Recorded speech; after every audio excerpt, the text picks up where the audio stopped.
Dobro večer, good evening, Mirbrama. Let me use this opportunity while we still have some audience gathering to greet everyone on behalf of Terapija and the organizing team of this event. Welcome to the first event of Terapija of this kind, where we try to amplify some connections and co-create the world we would like to live in.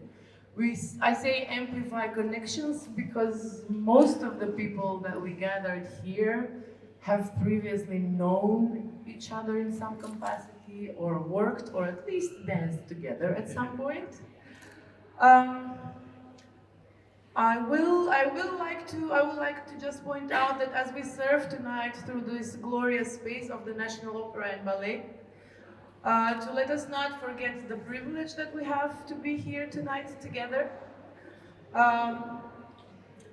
to have the opportunity to discuss what matters to us, what we want to do, what we not want to do, to be respectful of each other, especially of the ones who are in the spotlight, to switch our cell phones and other gadgets on silent modes as of now, and also try to keep in the back of our minds the greater context of our lives, such as the great gathering Serbia against violence that's currently happening in Belgrade, the occupation of Russia and Ukraine, the Israeli apartheid over Palestine, but also the beginning of Pride Month everywhere. So let us extend our care, tenderness, and support and awareness of the small microcosm we're a part of, but also the greater context we're part of.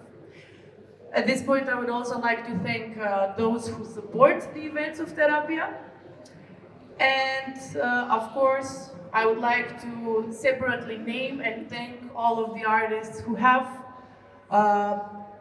accepted to share their worldview here with us tonight, namely Antoni Maznevski and Olimpija Kamčeva-Stojčevska, Florian Čanga, Bogomir Doringer, Vojin the Vojin, Astrid Ismaili, and Agnes Nokšić. Thanks to the technical team, to the National Institution for accepting us, to Bote for being tenacious enough for putting this together, and yeah, let's switch to the first content tonight. Hey, Hello. Hi. Welcome. I'm actually thinking as I see this crowd coming, I'm kind of scared. Maybe it's good that we also have crowd on this side, because then we can let people sit on the ground. Okay. What do you think? За сите што се чувствуваат доволно комотни да дојдат понапред и да седат на патос и на уште едно 6-7 слободни столици, места овде слободно повелете. And maybe we have some more chairs around, but yeah, I think we didn't really expect so many people at the talk. So I'm very, very excited. You feel like singing still? Okay. So yeah. Може maybe да if we дојдете group- на оваа страна ако сакате. All right. Yeah, don't be shy. It's like a dance floor, you need to fight for your spot.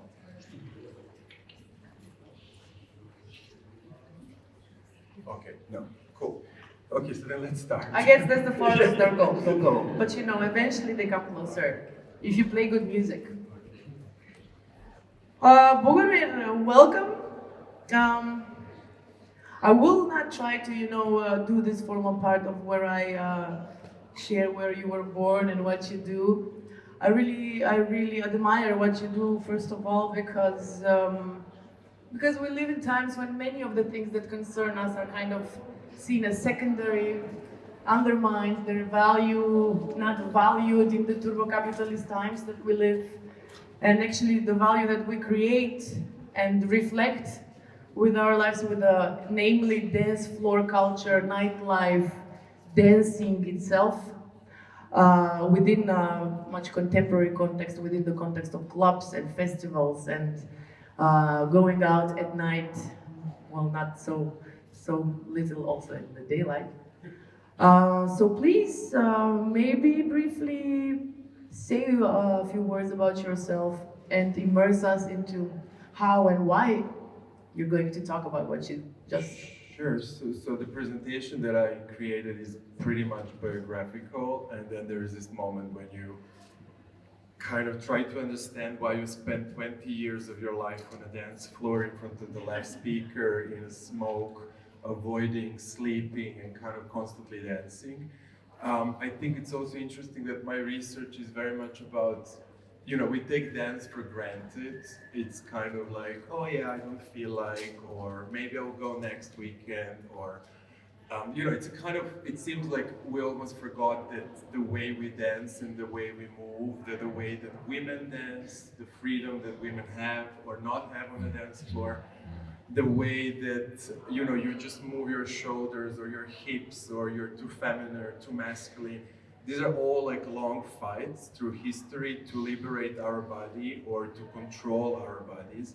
So, you know, traditional dances versus rock and roll, black music versus white music, which is also black body versus white body. So yeah, I mean, I danced a lot, and I tried to understand what is that force that moves me, why do I move, and how does that relate to the world in which we live. So yeah, and then yeah, I mean, I was born in Belgrade, but lived all over the place. When you ask me where I'm from, What is it? I need to like think. When you ask me what gender I am, I also need to think sometimes. So, you know, like there are certain questions that I answer very easily, and there's certain questions that I kind of feel like that I'm obliged to answer. So I think being born is one of them. Yeah, like, and I'll just start the story, and then we see how it goes. So to kill this kind of formal vibe and seriousness, I would actually love that we watch this video together, and to kind of ask you to, okay, how is the understanding of English? Because I'm happy to jump in between with some like Serbian words or some kind of Slavic, yeah. So if that helps. Okay, we have a lot of free and empty and unused space here. And it's going to be much nicer and more comfortable if you just join us in the front, if you feel also comfortable enough to do so. Možete da dođete sa ove strane.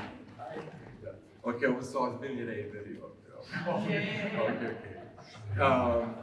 Okay, so anyway, let's start with this funny video, and then maybe the mood becomes more fluid. So I want you to watch this video with me and think, yeah, just kind of start thinking and reflecting in what way you watch this film, and like what it does to you, how you analyze it, what kind of feelings you have, and then we will take that further throughout the lecture, performance, talk, whatever you want to call it.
kind of, oh yeah, okay, kind of. So yeah, I mean the mood changed in the space. Like I see a little smile, the shoulder went down, the crowd is more at ease. We're now like something synchronized. We watch these people dancing together.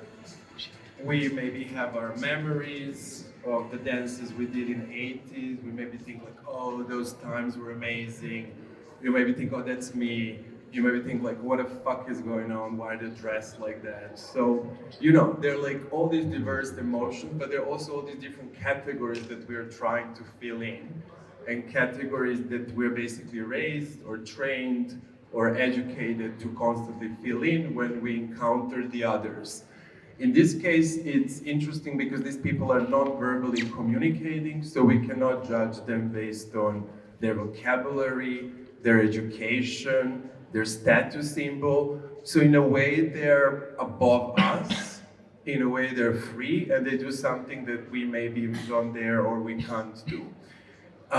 You can also talk about diversity. You can think that this is one club, but the dancing is so different.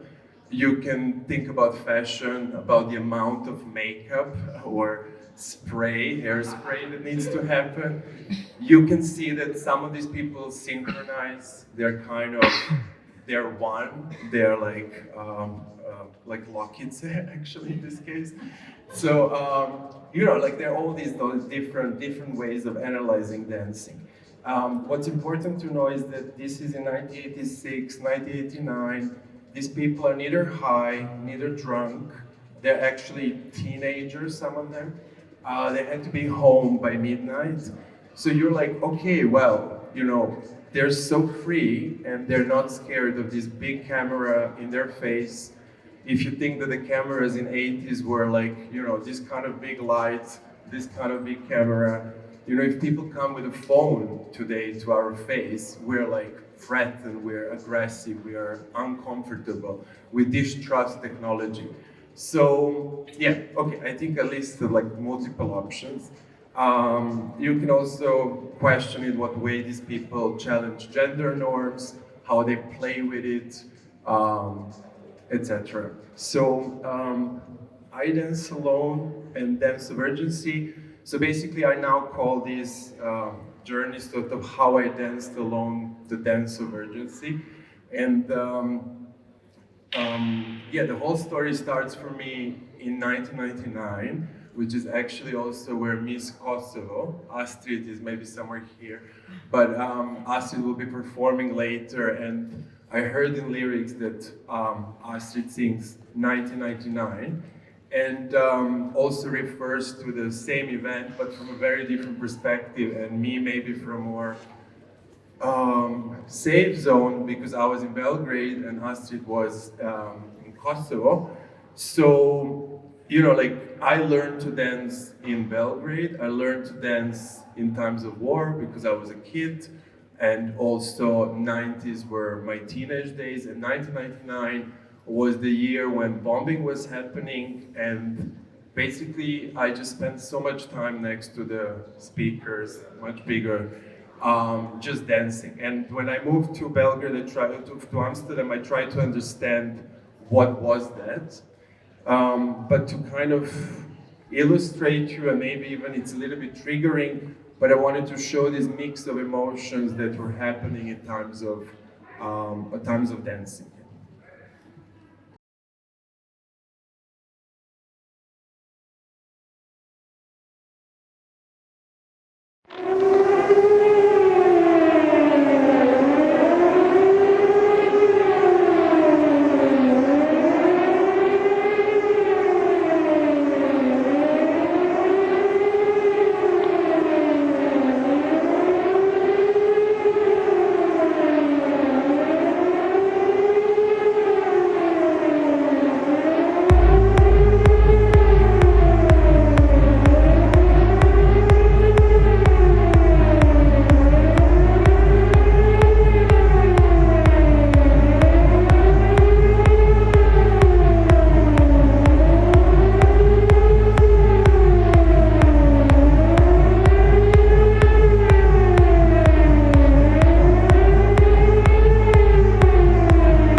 So, I mean, this was definitely not a dance of joy.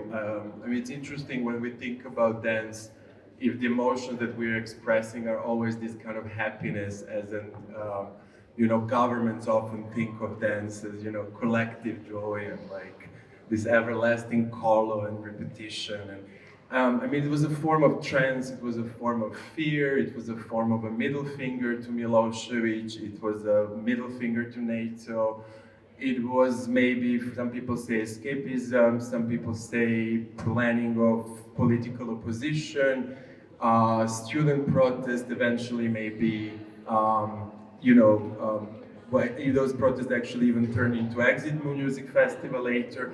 But you know, like it's a kind of strange combination. And I moved to Amsterdam, and I thought that after that my dancing will be, you know, even more expressive, even more wild. So the video that we saw was from 90s from Netherlands. It's called Gabber Dance.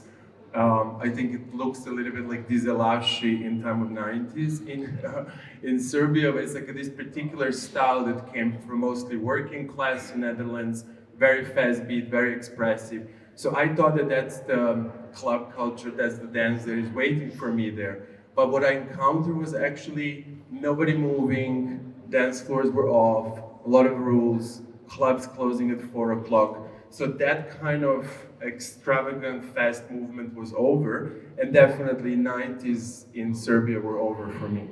So I started trying to understand in what way we think about dance, and what are the definitions, what are the kind of functions that the dance can have. Are you able to see from there? Yeah. So, you know, then we think about dance as performative and participatory. So, you know, even when we're in a clubs or on a parties or on the weddings, we do perform, you know, especially those that dance good, you know, they like to take the floor, to initiate, to give a speed, to give a twist. So there is some kind of form of artistic expression as well. And then it's participatory, which is this what keeps us together, keeps us a nation, a cultural heritage, keeps us as an LGBTQ community, keeps us as African American community. So this kind of participation where we are more than one, but we become a crowd. And we love to do it because we contribute to that collective body. And then, you know, we of course speak about dance as cultural heritage, and then we love traditional dances, but we think raves are outrageous, they're not ours, etc. So it's kind of interesting to think, like, what are the dances that we want to preserve, and what are the dances that we are happy to forget? And then we have all these different functions. So, you know, social, ceremonial, erotic, sacred, liturgical, competitive, martial. So, you know, church would definitely support ceremonials. We love erotic ones because we multiply, we make babies, we have couples, we have families, you know, we met on a dance floor. So there is also like promotion of some of them, and some of them are like kind of forgotten. And I think the most forgotten one is the political one. So even that we speak about social political movements, and those movements, even anti-fascist movement, or, you know, for liberation from slavery, or etc., like LGBTQ community again, you know, in Iran now, we always see these dances and they are political, but we love to forget that the dance can be political. Because of course, forgetting that is in hand or in support for government or whoever is in control or in power, because dance is quite successful in melting us and kind of bringing us together. So how does technology help us in bringing us together? So when I moved to Amsterdam, like this is how music concerts and parties look like. And you know, like I was here in a public space, and you know, public space here also looks like this, like everybody's just on their phone, like everywhere else in the world. So what does it mean when technology steps in the places of rituals? Like in what way the bond is interrupted, in what way the dance is interrupted. So I started thinking about the concept of body crisis. So if the parties of today are this, then I mean, of course that you don't remember that there was a party. Of course that you don't want to go to party because party is in your pocket, it's in your hands. So we collectively all over the world started experiencing this kind of body crisis, which are like, you know, we're there, but we're not there. We're dancing, but we actually don't have to necessarily dance. So in order for ritual to rise again, to boil, for bodies to move, there were like different initiatives that started already like in 2006, 7, 8. I mean, 90s also having photo camera on a party would be trash. You know, you had to do it when you have sponsorships. Sorry, but like, you know, it was, you know, you don't want to really see yourself on a party when you're wasted in a state of trance because you're not projecting that beauty or standard that we are presented as a kind of something to aim. So, you know, there are like all these ways of bringing us back to the state of trance. And these are some of the initiatives that started, first of all, well, actually, maybe you could say the most impactful cultural institution of 20th century is actually not a museum, it's not opera, it's not national or any kind of archive. It's actually Club Berghain in Berlin, where photography was not allowed. And this kind of started resonating and becoming a trend that started spreading. And eventually most of cool clubs do not allow photography and do not allow presence of photo cameras or phones on a dance floor. But on the other side, we have technology that tells us how much we love to dance. So this is the phone in the pocket of my friend. So this is one day. So my friend is really body invested, or he loves to waste, or invest, depends, that's something to think about. So basically he made in 24 hours, 44 kilometers, 55,663 steps, and reached 12th floor. I tried to reach 7th floor in the hotel today and I was like dead.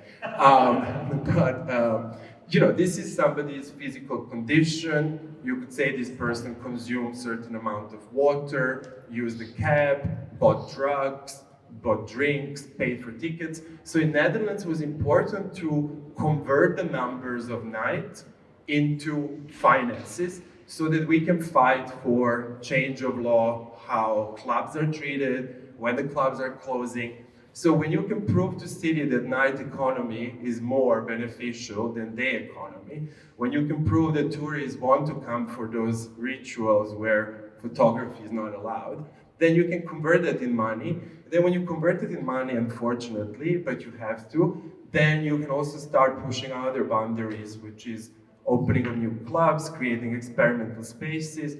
So this was the way for Amsterdam to kind of bypass itself. And of course, it was very much influenced by the whole concept of night mayors in Amsterdam, and basically studying why Berlin as a city is so obsessively or so popular among people. So okay, all this is great for those who are in economy and government, but what I was really interested in is what's happening when we dance, why is that important to us, and where is this dance that I danced in the 90s, and where does it appear, and how and why?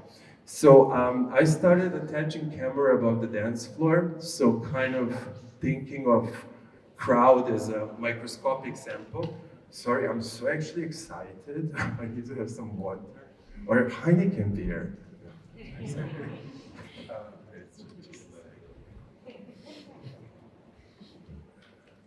It's actually very hot. Okay, I'm back. So how do we see ourselves from bird eye view or from divine God's perspective? Because this perspective is interesting, because when Venice map of Venice was in 15th century delivered, it was told that the god gave the map to people to see how they look from a bird eye view, or how they move through this beautiful city. So in present times, this perspective is very much Google or our iPhones, you know, any maps that we use. We're always this dot in a grid. I'm sure some of you maybe don't even know Skopje that well from a bird eye view, as like new generation that actually navigates through the city with really a map on their phone. So this is an interesting example. It's a student party So mostly like men and women, very kind of binary. And then girls come together, boys come together, and then after a few drinks they start mixing, and eventually at 2 o'clock they go home and hook up. So it's very much clear ritual of mating or sexual interest or whatever, erotic dance or however you. So these dudes here that are like kind of pushing each other, what was interesting is that, you know, they created that movement, and then that movement kind of went through the place, and then the person close to bar decided to buy a beer. So now the question is, was this person thirsty, or did this person react on some kind of faraway impulse and then decided to go and get a drink? The difference on a gay party, men-only party, is, you know, like, look the proximities of it. So, I don't know where you would go, but I would definitely prefer to squeeze in this one. But you know, it can also be scary, I understand, it can be scary. So it's interesting, proximities and directions are very different. So there is no conflict of interest. You know, there's no like, oh, she's gonna go with that guy, or like, you know, her boyfriend is there. So it's like, it's clearly a sex party. It's men only, and obviously pretty naked. And then, you know, so it's a very different collective idea. And then this is the party that I thought that I would not like to film or go, but then I end up with this really interesting footage, so we can watch it together in silence.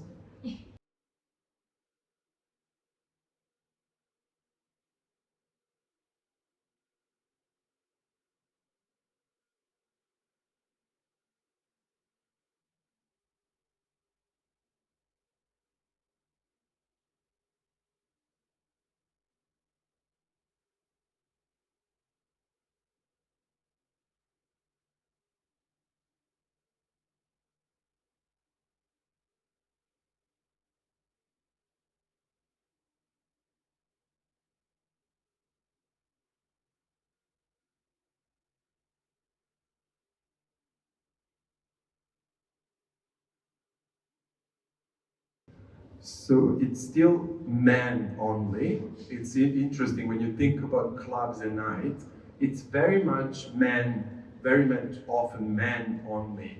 The girls are less and less going out, or if they do, they choose very particular places. So it's interesting that this dance floor is very important for some kind of whatever, experimentation, release of masculine forces, struggles, fights. You know, you could say it's a very turbulent environment. If this would happen on the street, probably police would come, we would have beaten up heads. But in this foggy, sticky, bassy space, this game, this ritual is actually fun and it's pretty safe. So, you know, you see this challenging, it's like all these non-verbal agreements, partnerships, collaborations. It's definitely very competitive, martial. So maybe it's not my party, but it has a function in society. It has a function for this community. And probably if they wouldn't have this place, they would actually release that somewhere else. So what's also fascinating, these people don't know each other, but they very fast agree that if they go into two, they will manage this, if they organize themselves in three. So this is much faster than words. This is not that they tell each other like, hey, hold my hands, if we are together, we are stronger. No, this just happens very telepathically. So it's interesting to think in what way, in that state of trance at 2, 3 o'clock in the night, in time when we're supposed to sleep, we actually non-verbally communicate. And then I decided to move to Georgia, to Tbilisi. And I got this guy, which is super cute. I mean, you know, he's inviting, he's playful, he's referring to ballet, he's maybe not necessarily a tough guy, but then, yeah, he starts kicking too. But his gentle movements invited the people around him to join in this moment and dance together. Georgia? Yes, thanks. Heineken. I have a funny story to tell about Heineken, actually. It's a good one. So what I was looking for on a dance floor was not these moments of power, of ego, of ownership, of, you know, I had plenty of that in Serbia. I had plenty of that in Western Europe too. I was actually interested in the dance floors where people can be vulnerable, where women can dance alone, where people can come and dress up. I mean, I don't know how many clubs in the world, even in Western Europe, actually as a girl or a woman, you feel comfortable to go and dance alone without being sexually harassed. And this is not me too, this is actually a reality check. Whoever goes out with a group of girls knows how difficult it is sometimes to protect them in a night, and how is actually limiting for them to go to what places to go without being sexually harassed. And then this applies to so many different groups. So yeah, there are like thousands of clubs for so many people, but I'm interested in those clubs where vulnerability and empowerment can happen, and even some process of healing, collective or individual. So this is Georgia, Tbilisi, Club Asiani. So dance is understood as a way of socializing, as nonverbal communication, as an art form, as a ritualistic practice, and still one would hardly look at the dance floors to realize what those dancing individuals and crowds are expressing or why they're moving. So I love to go to clubs and understand what people are trying to tell us about the time in which we live. You know, like if we pay tickets to go to see ballet, contemporary dances, and we can categorize them, analyze them, give reviews, then we should also have a reviews of what are people dancing for or moving for, or why they're not moving in a clubs, in a cities, in a countries, in a society. So what is this mini dance that all of us are performing? And this can even be at home in front of mirror or in times of Corona when you were not allowed to move or to go out. So, yeah, so dancing as a practice or as a self-organization or as a self-care. I think these are the 3 points that are quite important and interesting to me. And then it's interesting to see what are the spaces where these kind of dances can happen and how these spaces change the environment around them. So, you know, they're really like these kind of experimental zones in which the collective dance that we are practicing starts leaking out, spreading out, and changing the environment. And this can be for good, for bad, for economic reasons, for social-political change. So we have a group of few clubs here, mostly actually Amsterdam, because it's interesting to see in what way gentrification or the way that the cities are improved or destroyed are using the ritual of dancing. So in Amsterdam, you have these temporary places, abandoned industrial zones, schools. You know, I'm sure Skopje is full of buildings that nobody knows what to do with.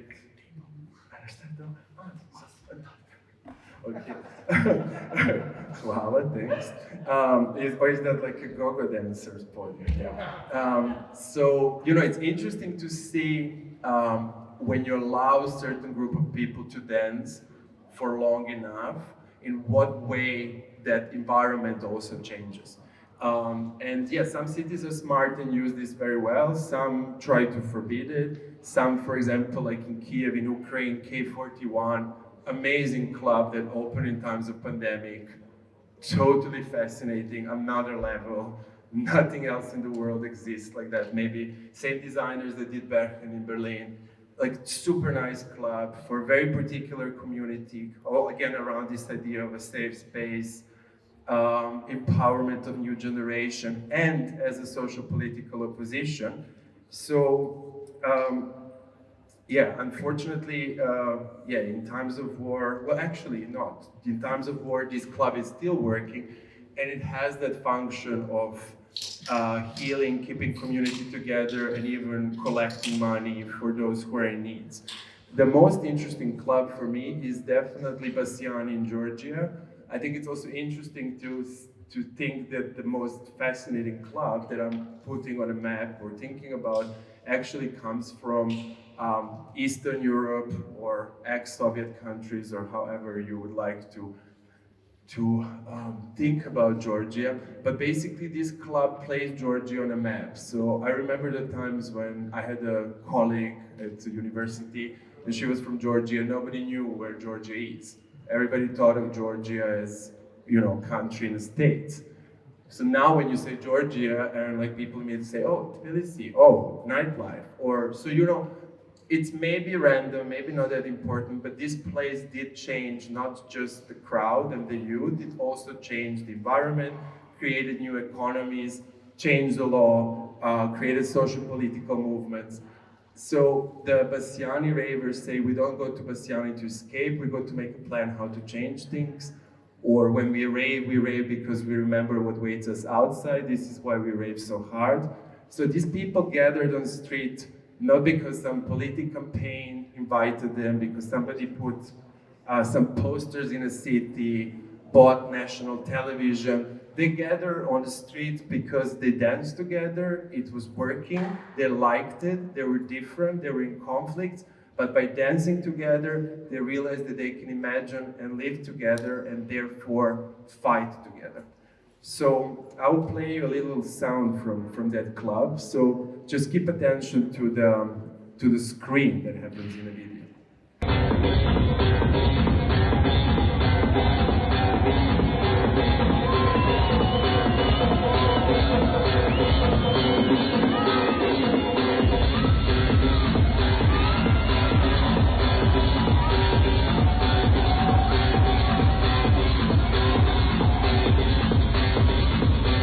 This scream is not like, woo! It's like, it's coming from some deeper drawer. It's like, it's coming from the belly. It's coming from deep inside.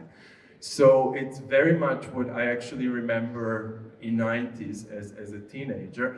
So for me, it was interesting to see how the revolution in March of 2018, where Georgians danced for 2 days in front of parliament, in Tbilisi, are connected to anti-fascist protests in Berlin, happening just a few weeks later, and how actually the soundtrack or the music to all that is this repetitive beat of techno music, which originates actually in African American drums, and then kind of through Germany got translated further. So this is the moment where, after police attack the club Bassiani in Georgia, of course always with the same reason, because it's dangerous for youth, there are drugs, it's, this youth is possessed by demons, you can't differentiate men from women, is this our future? It sounds almost like speech that was actually prohibiting bacchanalias.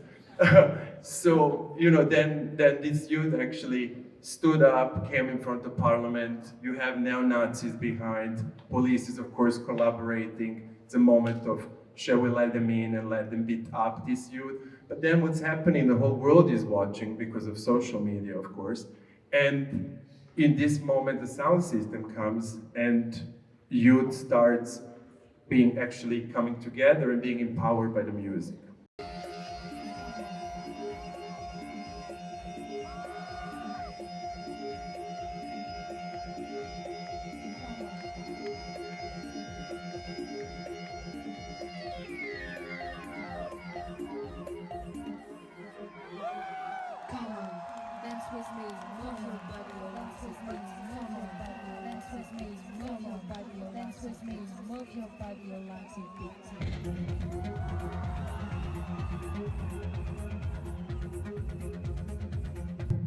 Thanks to social media, we dance together, we fight together, spreads, and then we have actually anti-fascist protests in Berlin where these same posters appear, and the crowd, particularly club culture crowd, takes the city and prohibits neo-Nazis or right-wing party to enter the city. But while I was working on this research, I discovered that Dimitri Hegeman, who started a Club Tresor, which was end of 80s, beginning of 90s in Berlin. So, the wall is falling, and Dimitri Hegeman is this nerd and musician, and he's thinking like, okay, how to unite East and West Berlin? And he comes up with the idea that, language will not help Germans. Too many lyrics would not help Germans, but repetitive beats and the sound of, first of all, Detroit music, Yeah, African American scene can maybe help in that uniting. And that's the moment when this music actually started being played in a club, and eventually Berlin picked it up, and now we all know today, everybody thinks that techno, Berlin is the capital of techno, and maybe yeah, they're right, but the music originates from a very different collective and personal crisis and experience, and it's very often coming from emotions that are not what techno today is. So in conversation with Underground Resistance, a collective from Detroit that in 80s started playing techno, first of all in Berlin, Jeff Mills is among them, Cornelius Harris, Mark Flash. So Cornelius Harris and Mark Flash were for 1 month working in Vienna. So I kind of invited them and thought like, okay, if you have a safe space and 1 month of paid bills, like what would you really do? So they were like, oh yeah, we would love to make like a video essay which is about the history of African drum, because they think that African drum is an instrument that was seen by slave owners as invasive, as intruding, as confusing because of the physical impact that the instrument had. White people were not familiar with that sound. So what was often happening is slaves were not allowed to practice that music. So they started creating all these kind of different instruments or mini instruments that they could hide. And it was also understood that the African drum could help in motivating and empowering slaves to rise against the slave owners. So they kind of wanted to take on a journey with their video essay through music history and music and resistance of African American community, and kind of showing how hip hop, jazz, soul, rock and roll, techno, all that music is actually coming from very much unresolved trauma and unresolved emotions. So I will show you just a bit of it. Oh, actually that will not work.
My grandfather belonged to Thomas Jefferson. We were slaves. We belonged to people. Yes. So it's in total around 20 minutes, half an hour long, and it like takes us on a journey through the history and all the way to the end of 20th century. So if then I bring further this notion of understanding that the dances, and particularly music that comes from Black community or African American community, is a way of resolving certain traumas or creating a world that it's maybe not there for them, or social status. Then if we think about voguing, if we think about cramping, it's kind of obvious and clear that this is something that repeats itself through the decades and through the time. And this is a scene from Rise, from David LaChapelle. So it's a documentary movie about 90s scene in LA. So a group of kids that started training particular dance called clowning, and then it became cramping. So this guy that was dressed like a clown would go and pick up kids and help them to avoid being criminals or playing on the streets. So to actually engage them in some kind of expressive artistic form and to actually create a space where they can grow as a community and avoid trouble. So this is an interesting scene from the movie, which La Chapelle connects also with older African rituals.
So some of you maybe know this dance from Christina Aguilera's video clip. So it's also interesting how the dance from this community is being taken by pop culture and then kind of almost ridiculized or watered, and then it loses that power. It's also interesting to see in what way we start performing these dances or how we embody them and what are the emotions or what are the processes. So there's not like a choreographer here that is like, oh yeah, now you do this and now you do that. These are the moves that come from within. This is the improvisation. This is of understanding each other's move and that way creating a dance. So when you feel pain, keep on dancing. So it took a long time, basically 16, 17 years to finally come to country in a world where it was confirmed to me that pain is what creates a dance.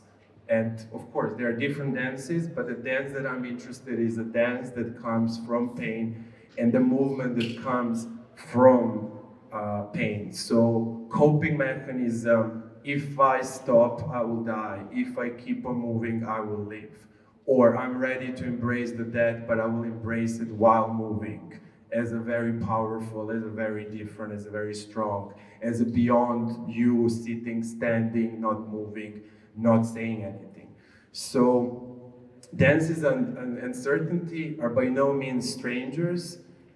So basically, it took all these years to come to this term that I call today dance of urgency. So it's a dance that happens in times of crisis, personal or collective crisis, and such a dance aims to empower individuals and groups It builds communities of survival and coping. It can perform as powerful agent of urban renewal if we really want to change the city or the country or the landscape. It's a form of political resistance. It's also a way of repairing rural areas.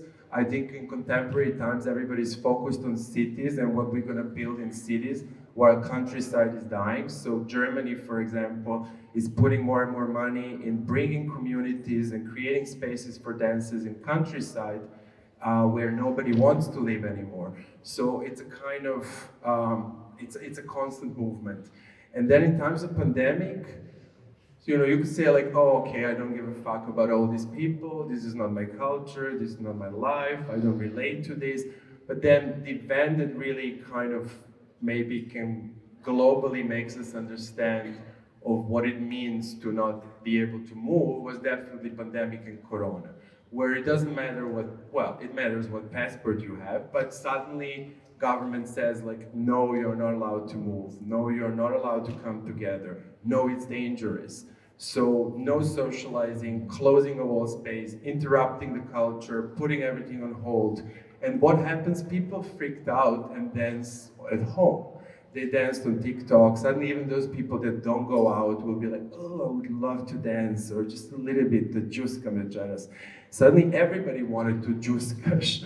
And this is an interesting mix where you have choreographer at home, motivating people, kind of moving them through the video. You have a guy that works in public space, performing dance, and you have Britney Spears, who is in lockdown, trapped by her father in the contract, giving us signs non-verbally that she needs a help.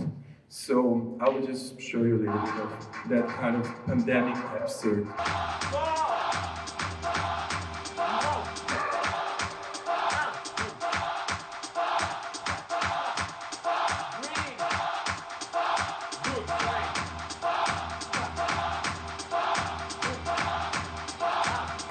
We also have dance being used as a form of propaganda or delivering a message of how to behave in times of pandemic.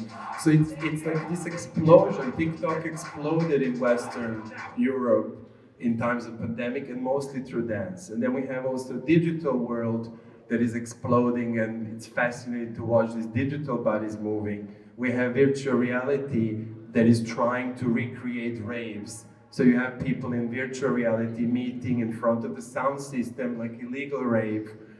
And then we have social political movement. I'm almost done, 4 more minutes. Oh, sorry. We have social political movement just before pandemic, where women, a female collective in Chile gathered on streets and performed against femicide, domestic violence, high amount of rape. And this is a movement that was very small and happened only in this particular moment, but through internet, it became viral, and you had this movement happening in France and all over the world. And this is the song that was performed. Y nuestro castigo es la violencia que ya ves, es feminicidio, impunidad para mi asesino, es la desaparición, es la violación, y la culpa no era mía ni dónde estaba ni cómo decía, y la culpa no era mía ni dónde estaba ni cómo decía, y la culpa no era mía ni dónde estaba ni cómo decía, y la culpa no era mía ni dónde estaba ni cómo decía. El violador eres tú. El violador eres tú. Son los pacos. Los jueces. And the president is the last line. So, you know, when I actually saw this movement that showed it in Netherlands, the reaction was like, oh yeah, but this is on Spanish and this is so far from Europe. In Europe, we don't have these kind of problems. In times of pandemic, it has been confirmed that every third woman in Austria, so we take Austria as example because Austria is supposed to be the best country for living in Europe, is or raped or abused or beaten up. So I don't know the numbers in Macedonia, in Serbia, every second woman is raped or beaten up or sexually harassed. And then we have in Netherlands total upside down of art institutions and schools which actually are complaining about sexual harassment and unsafe spaces. So what I'm trying to say is that dancing can be a form of empowering certain community, creating space for healing, or uniting certain groups. It's also very important when we go to spaces to kind of measure and sense how we behave towards each other or how they're behaving towards some that are maybe, we're sometimes blind towards it. And dancing has been equally treated as swearing or being vulgar. So the way we dance today, particularly in Western world, is a long fight against church, against patria, liberation of the body. Twerking is vulgar, ballet is classy, which tells you a lot. The behaving of black bodies is vulgar, but ballerinas are classy. So it's also, for many years, if you think of Elvis Presley, he was not allowed to dance the way he danced because it was considered that he is black or possessed by black spirits. So he had to go to Germany and kind of control his body, and it took decades till he finally started dancing in a way as he feels free. Or your moves are too feminine or too masculine, etc. So yeah, I think I will stop here because I can just go forever. But yeah, I think you got a point. Like the dances that are around us, even that they're being washed by media, or we kind of forget, and music that we listen often comes from suffering, struggle, and unpleasant moments and spaces in time. Yeah. So, okay, cool. Thank you.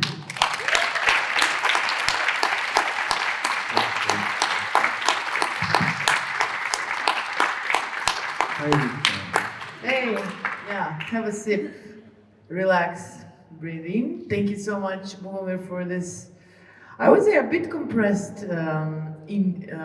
insight into your research. But I already have some comments and questions, but I would like to say that we will use the following 10 to 15 minutes for a Q&A session with Bogomir. We're gonna take your questions, comments. Just for the sake of following a certain dramaturgy and choreography, our collective body needs to be here until we are all finished with this activity and then invited to slowly continue to the next one together. But as of now... also Astrid will pick us up. Yeah. I'm just hoping so. Okay. Wouldn't it be nice?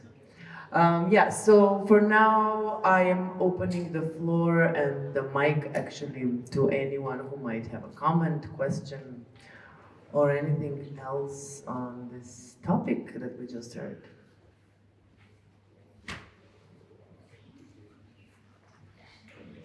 Maybe I'll start. You know what? Yeah. You know what, many of the things you've said today and even before when we've talked about these things, your talk unavoidably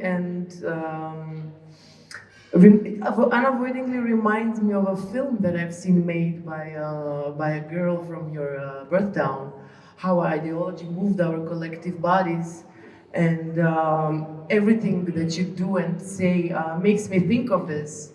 And maybe I'll have a few layers in this comment and question. First of all, if we look at all the previous, all the sletovi, the danovi mladosti, when the ideology did the choreography of our collective bodies, they were kind of reflecting the ideology we were living in, or maybe striving to live in. Which maybe not be the same thing for the last one, when the dance and the choreography didn't only reflect what's happening, but actually, if not predicted, anticipated what was going to happen. To get even, another layer in, we do dance to show the world or to create the world that we want to live in, but we also dance to reflect the world that we live in. I mean, if we go to the traditional folk dances, like the most popular and protected as immaterial cultural heritage in Macedonia is called teškodo, the heavy dance, also reflecting social, economical, and political parameters through which mainly men were enduring because they were, having their paw on the power to create choreography more than women, of course. And finally, thank you for bringing up Rise. I've been trying to get my friends to get to see the new Paris is burning for the next decade. And also there you see people reflect the same thing.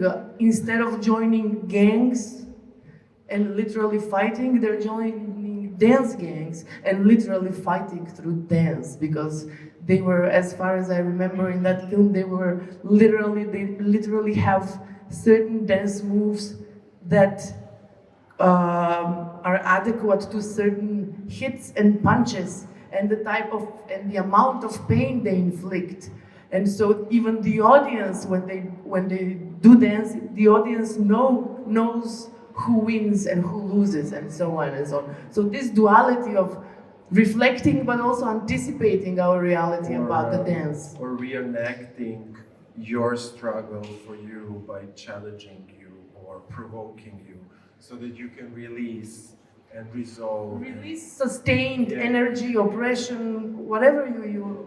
It's interesting you bring Yugoslavia, how ideology move our body, and it's also nice that I speak in actually ex-Yugoslavia, because when you speak in Western Europe about it, people don't really get it, because they're also scared of this idea of a collective body and synchronicity and communism and mind control. But I do think that the motion it's a very important way and political understanding of how collective dances can be implemented in repairing the country and creating this collective body that is beyond Second World War and etc. So it's a form of manipulation, but it's also an artistic solution and implementation. And then sleds are this moment where everybody is on a stage, you kind of want to participate in that collective show and be seen and demonstrate what Yugoslavia is. But then it's, so that's experience that not other countries in Europe have. And it's a unique experience. I think if that generation, if I think of the dances that I danced in 90s in Belgrade, those are the people who remember what the role of those collective dances was in keeping people together. So I'm actually grateful that somebody thought in 90s to open a techno club and invite, or there were student protests which were choreographed by performance artists and happening in a public space. I mean, these are very serious interventions that I grew up with and experienced that other countries in Europe did not have. And then, of course, the last slide that you're mentioning is breaking of collective, and it's Sonja Vukicevic that as individual rises above the crowd and shows that a war is about to happen, the slat was very bloody and red, and it was so different than those happy slats from 70s, 80s. So you also have this individual breaking that collective body, which is exactly what kind of happened to younger generation as well. So that moment of I and we is very interesting. Like when we say we're dancing together, it's always in times of crisis. Even if you think of branding, Nike was, you can do it. It was all like you as an individual, and now it's all about we. Since refugee crisis, since pandemic, since wars, everything is now about we.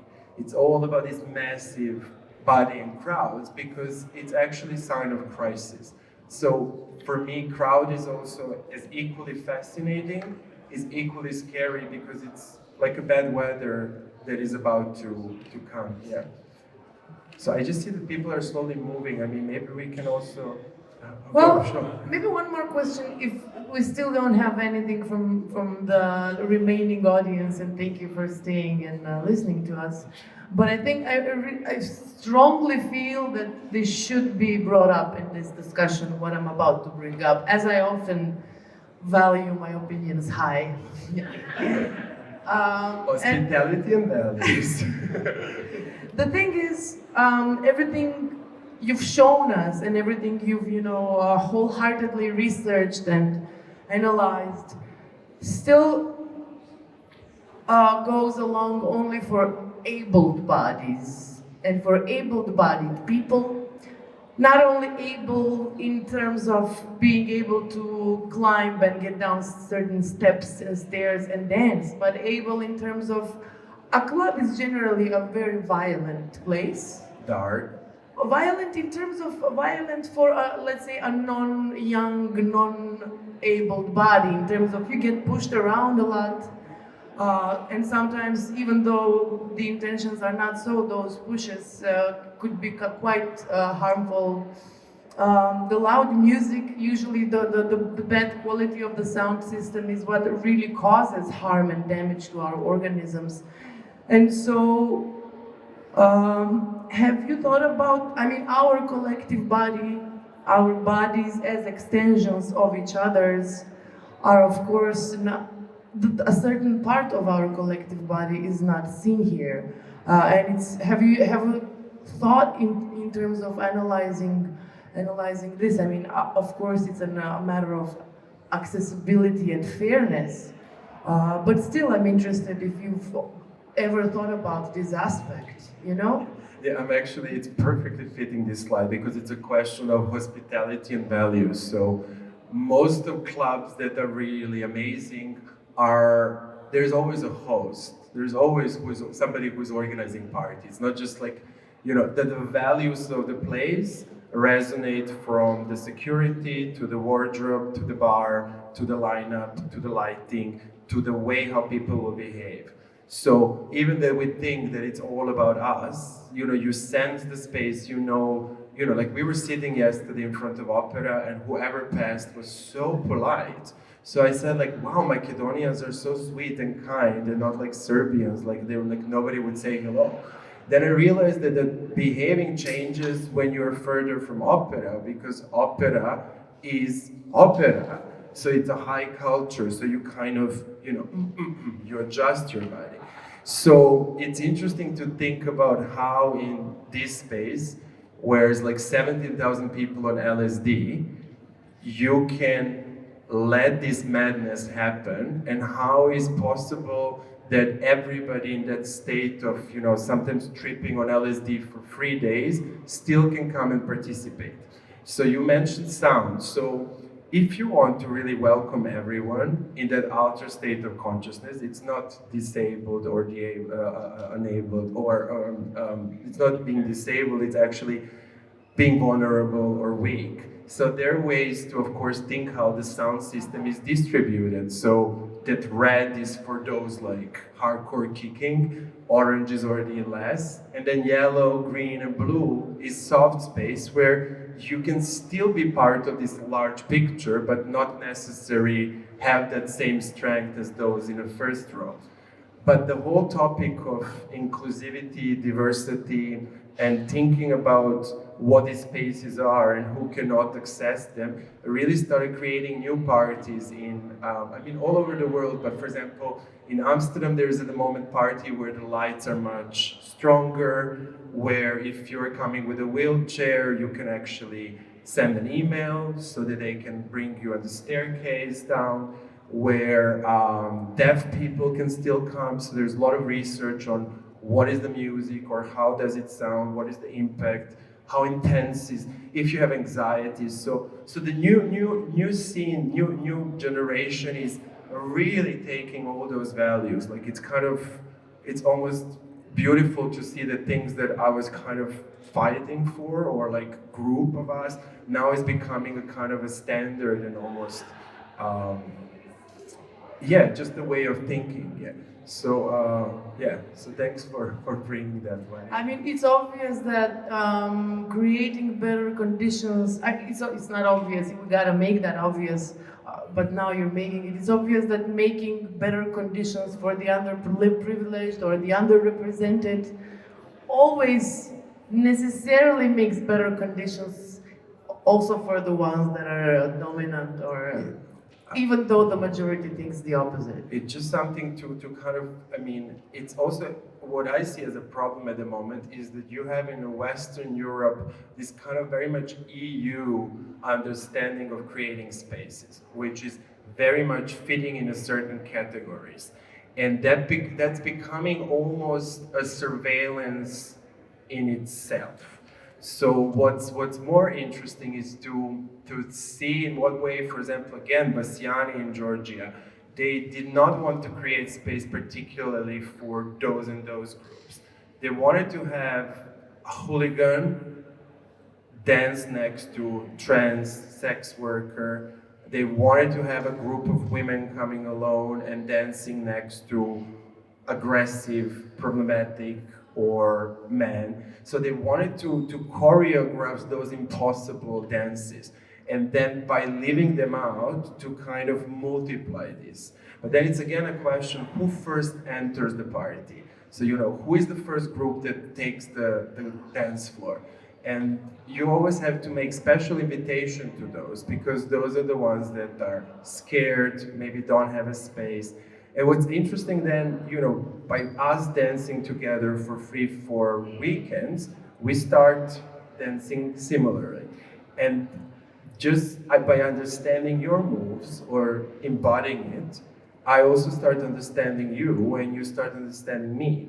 And then it becomes this collective movement and dance, etc. So those choreographies are very important when you open your space or create space to think. In a similar way that, we thought tonight about this space. We don't know if it's going to work out, but yeah, we're waiting for Astrid to pick us up. Those were such nice words that you just said about learning about each other from dancing, so I'll just end the conversation on that note. I will thank you once again, and thank you to all of you that stayed till the end here. I'm guessing that everyone who wants to chat with you a bit more about this can just find you around. And I'm also guessing, since no one is picking us up, that maybe we should just go downstairs and take a break or something. Okay, cool. Thanks once again to everyone. Thank you. Bye.